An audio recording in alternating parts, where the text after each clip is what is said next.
Mga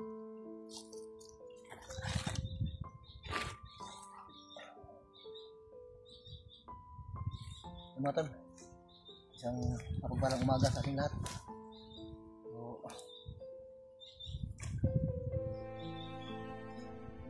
sa layo ng pinaglalakbay namin mga tol, at sa nakarating kami dito.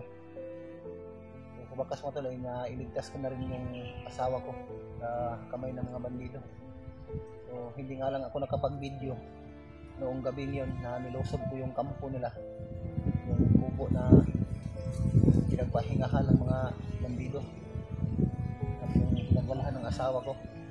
So kaso yung ibang mga bihag ay wala na doon. Yung nilusob ko ng mga banda alas 2 ng madaling araw, yung asawa ko lang yung naiwan, tapos may 6 na bandido doon na nakabantay. So, sa kasamaang palad ay hanggang ngayon hindi ko pa rin nakita yung anak ko.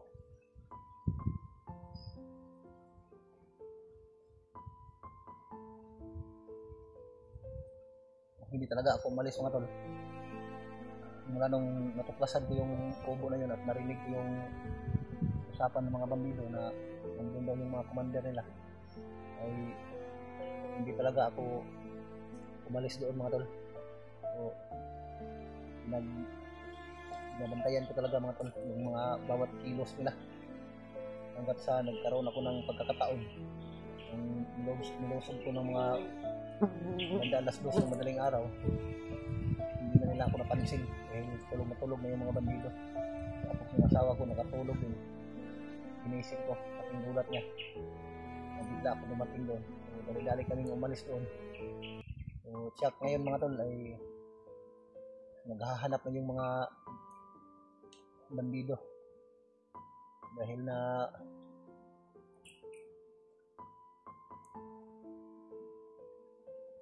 hindi nila na alam mga tol na napasok yung lugar nila. So hanggang ngayon hindi ko pa nakita yung anak ko kasi yung commander nila doon, pagkataon mga banda alas 12 ng gabi ay umalis yung commander nila. Kaya yun, nagkaroon ako ng pagkakataon, pinasok ko sila ng mga madaling araw. So hindi nila ako namalayan, dinala ko yung asawa ko mga tol. So ligtas ng asawa ko mga tol, tama ko na ngayon. Problema ko na ngayon mga tol, napakalayo na namin napuntahan na bundok na ito. So minabuti ko lang na lakarin ito kahit malayo itong bundok ng mga tol para makaiwas ako sa kanila. So iniiwasan ko yung mga bandido mga tol hanggat sa mailabas ko yung asawa ko dito. Pero yun nga lang, yung asawa ko ay ayaw pang umuwi. Tutulong daw siya sa paghahanap ng aming anak. Pero hindi ako makakilos ng diretsuhan, hindi ako makakilos ng mabuti kung kasama ko yung asawa ko. Nahirapan siya sa paglalakad dahil nangangalay na daw yung mga binti niya, yung katawan niya sobrang pagod.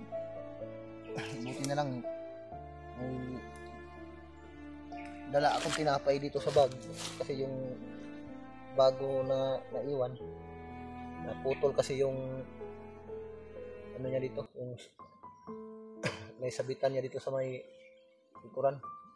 Yung pagtakbo ko nahulog.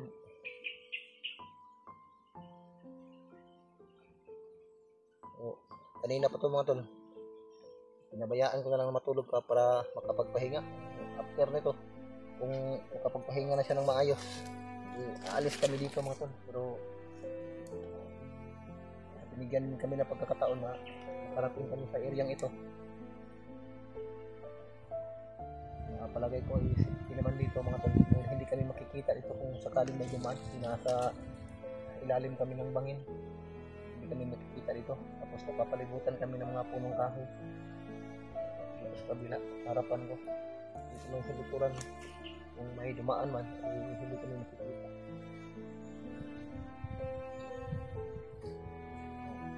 Kanina pa yun tulog yung asawa ko mga tol. Hindi lang ako nakapag-video nung gabi na yun dahil malakas din yung ulan. So nagkataon din mga tol na malakas yung ulan, kaya nung pinasok ko na yung kubo kung saan nilagay nilang asawa ko, hindi na ako namalaya ng mga bandido dahil tulog na tulog yung mga bandido mga tol.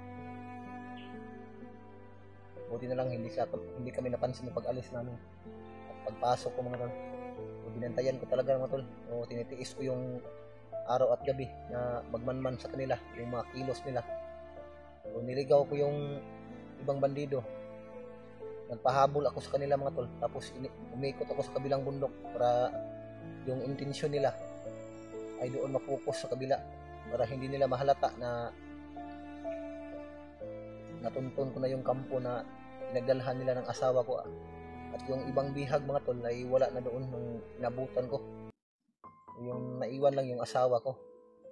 So, ayaw nga umalis ang asawa ko mga tol. Gusto niya raw tumulong sa paghahanap doon sa aming anak, yung bunso naming anak.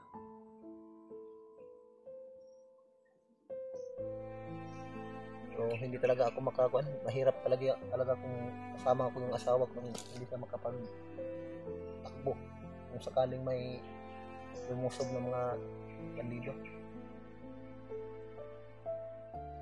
So, hindi ako nakapag-video kahapon mga tol. Para mas mabilis kaming maka-alis sa lugar na yun na pinanggalingan namin. So, bago ko nakuha yung asawa ko mga tol, tinitiis ko talaga yung isang araw at isang gabi na hindi ako kumikilos. Doon lang ako nagtatago sa ilalim ng damo. Tinitiis ko yung mga kagat ng mga langgam at saka mga lamok para makuha ko lang yung asawa ko. Pero hindi pa ako nakakuha ng impormasyon kung yung ibang bihag kung saan na dinala. Problema ko lang ngayon yung anak namin. So sana ligtas kaming makaalis sa bundok na ito, kagubatang ito mga tol. Sana makaalis kami at maiuwi ko yung aking asawa doon sa may baba ko, yung asawa ko mga tol. So, pagkatapos nun aakyat ako ito kaagad mga tol para yung anak ko naman yung hahanapin ko kung saan na dinala. Hindi pa ako nakakuha ng informasyon kung saan yung anak ko mga tol. O yung narinig ko lang mga bandido, hindi ko lang masyadong narinig kasi medyo malayo mula sa akin. Hawak daw ng isang commander yung anak ko. So, nilalakbay pa lang daw nila.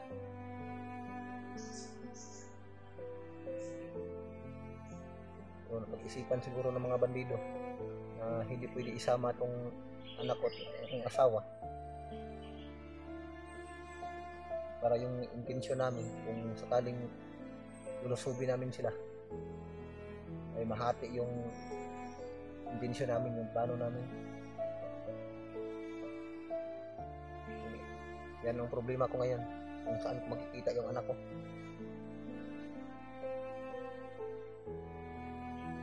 Kung hindi lang sana sumigaw tong asawa ko mga tol, hindi ko talaga mapansin. So, bago ko ito nakita yung asawa ko mga tol, yung mga panahong yun na nasundan ko yung asawa ko, dala ng mga bandido. Nasa kabilang bundok ako doon. Tapos narinig ko yung sigaw ng aking asawa. Minsan nagpaputok, minsan yung bandido na may dala sa aking asawa nagpaputok ko minsan na siguro matakot yung asawa ko para hindi siguro manlaban, ay naputukan niya minsan siguro na ito parang wala sa sarili yung asawa ko, parang tulala lang. Yung kakausapin ko minsan parang hindi nakarinig, parang wala ako sa harapan niya. Buti na lang nabawi ko na yung asawa ko.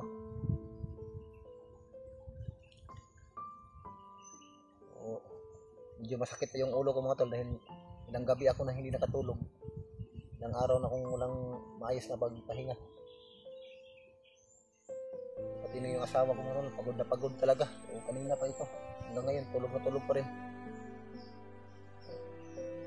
Nabayaan ko lang mga tol para makapagpahinga siya ng maayos para pag alis namin ngayon ay may karagdagang lakas siya. Dahil napakalayo pa itong lugar na ito bago kami makalabas siguro. Hirap din sa paglakad yung asawa ko dahil hindi nakasapatos kapag tumilas lang. Hindi kami makapaglakad ng maayos dahil hindi sanay sa gubat ng asawa ko. Tapos matitirik pa yung mga bundok dito mga tol, yung dinadaanan namin. Yung ginawa ko ngayon, naghanap ako ng ilog mga tol. So doon kami dumadaan sa may gilid ng ilog para mas madali kaming makalabas sa gubat na ito.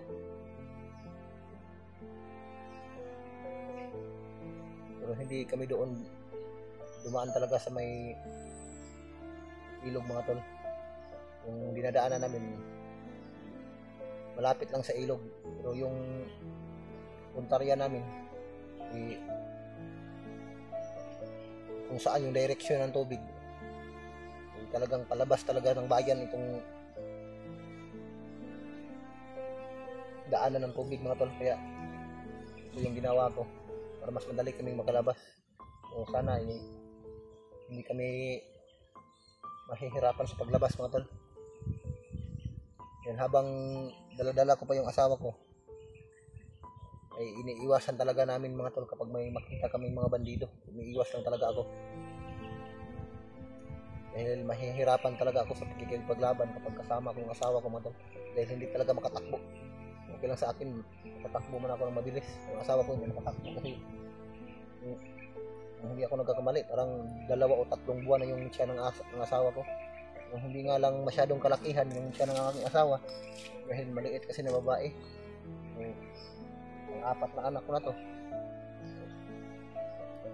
mula nung first baby namin hanggang nagkaroon kaming 3 anak ay ganyan talaga yung kaliit yung tiyan ng asawa ko. Lumaki man ng konti pero hindi gaanong kalakihan yung tiyan ng aking asawa dahil maliit na babae kasi yung asawa ko.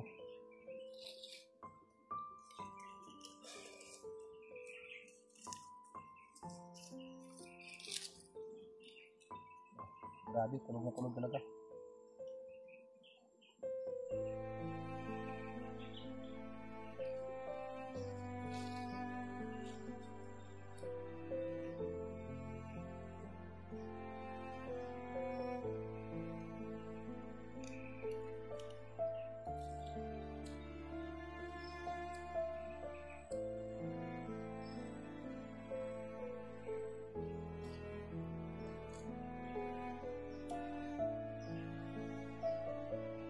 Ang balik ko dito sa gubat na ito mga tol, kung papala rin ay makalabas kami kaagad ay babalik talaga ako kaagad dito mga tol dahil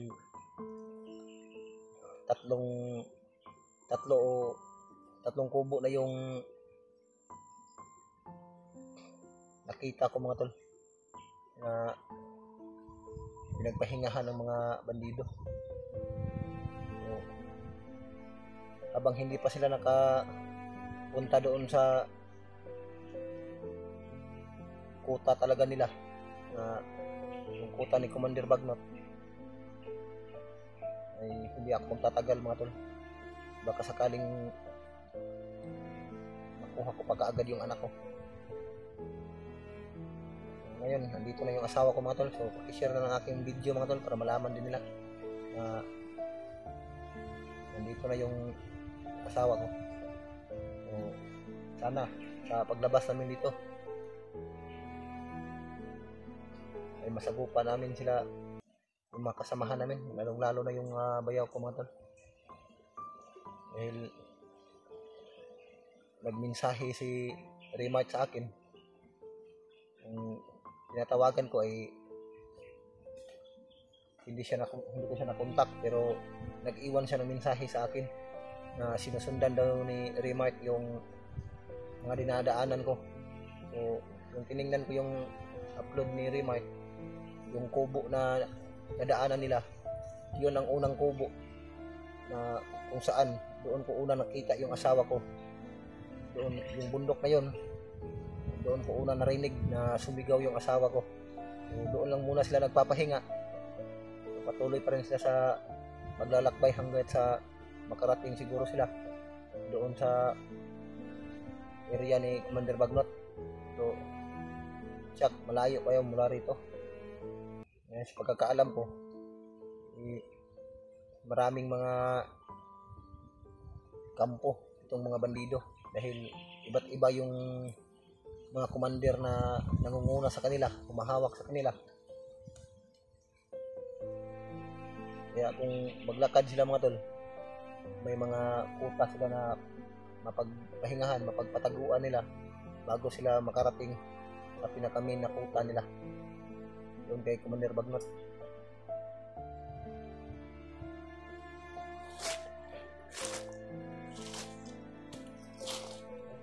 Nagapangan na ng gabi ng asawa ko.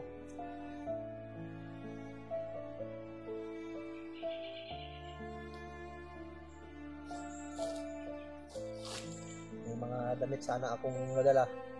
Problema lang, yung bag ko ay naiwan yung pagtakbo ko mga tol, naputol kasi yung sling niya. Buti lang may jacket ako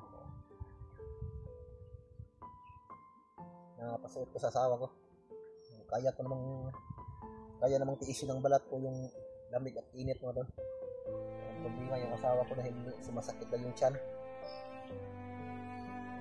Kailangan ko talagang pagpahingahin ng mabuti itong asawa ko para bumalik yung lakas niya dahil nanghihina talaga yung asawa ko mga tol. Yung parati niya sinasabi sa akin yung tiyan niya raw ay masakit kung maglakad siya. Minsan nga binubuhat ko na lang yung asawa ko, pinakarga ko na lang yung asawa ko dahil nahihirapan na rin sa paglalakad dahil masakit na yung kanyang tiyan. Tapos parang nilalagnat yung asawa ko mga tol, masakit na yung ulo niya.